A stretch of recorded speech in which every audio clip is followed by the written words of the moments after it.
Good afternoon. Hello, everybody. This is Big Mike, and welcome to the Big Mike Rant. It's the end of October. It's been a couple months since I posted a Big Mike Rant. And really, today I just have a few catch-up things. Things I want to talk about that are relevant to the news in the last few days. But, nothing real major except the most major thing here is how stupid the Republicans are to have handed Hillary the election, I believe.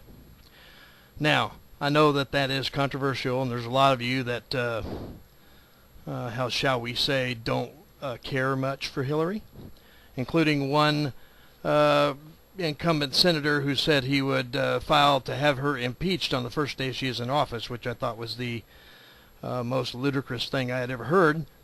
And then she called it pathetic, so I thought that was amazing. See, here's the thing. In my life, and I was old enough to have paid attention and voted, I think, for the first time, right about the time Jimmy Carter was elected as president the first time. So, we've had Jimmy Carter, and, that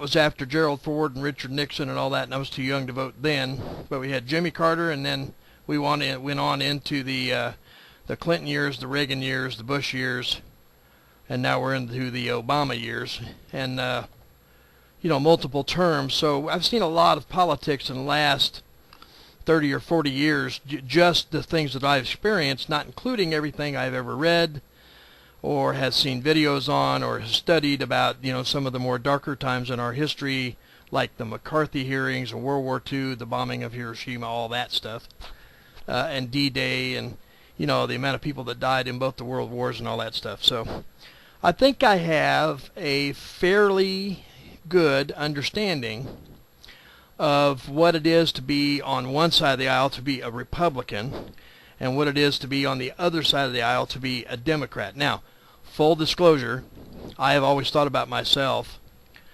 since the 70s, I've thought about myself as being a Republican, but I'm just not so sure anymore, and that seems weird to me. That seems strange to me, and I'll tell you why.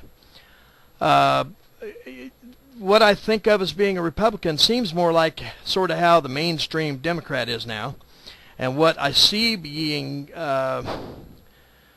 presented as a Republican seems to be more like something I've never seen.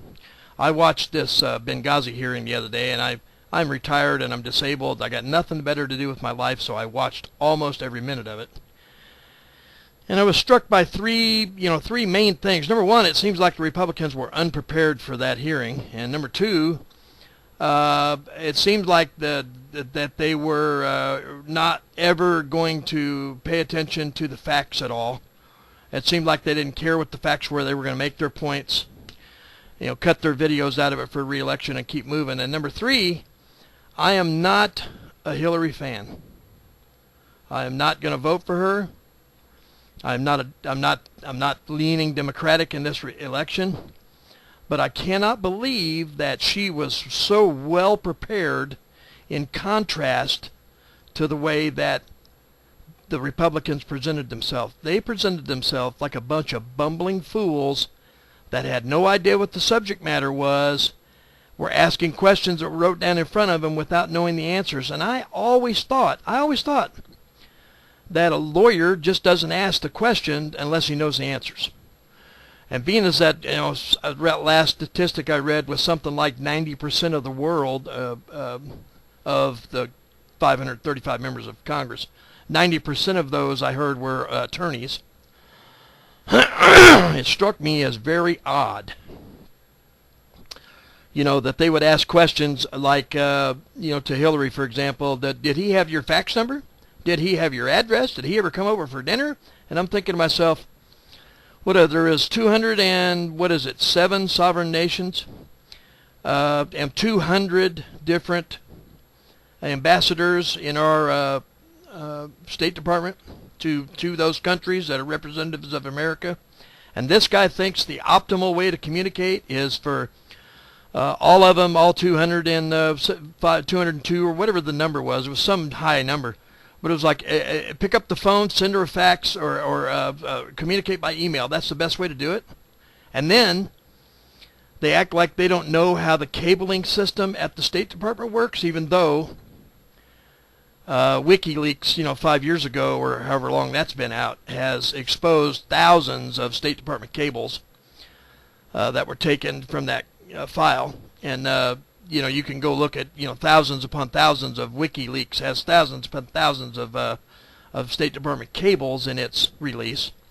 So they don't understand the whole cabling system. They don't understand how ambassadors communicate. They don't understand how a department of the U.S. government operates. And then, oh, by the way, you're supposed to vote for me because I'm the best thing since sliced bread. And I'm thinking to myself, I'm glad I don't live, the Republican members of that committee, they're lucky they don't live in the territory that I'm in, because there's no way in hell I could vote for those guys. They're stupid. They were a bunch of morons. And I was so disgusted with that fact that they just would talk out of both sides of their mouth automatically. We're not going to interrupt your questioning. Let me interrupt your questioning a million times. This hearing is not about you, but let's talk about you. This hearing is not about your emails. Let's talk about your emails. This hearing is not about, what was his name, Blumenthal. Let's talk about Blumenthal for 40 minutes. What? And it's the ninth hearing, and I was so ticked off at the Republicans because she looked presidential.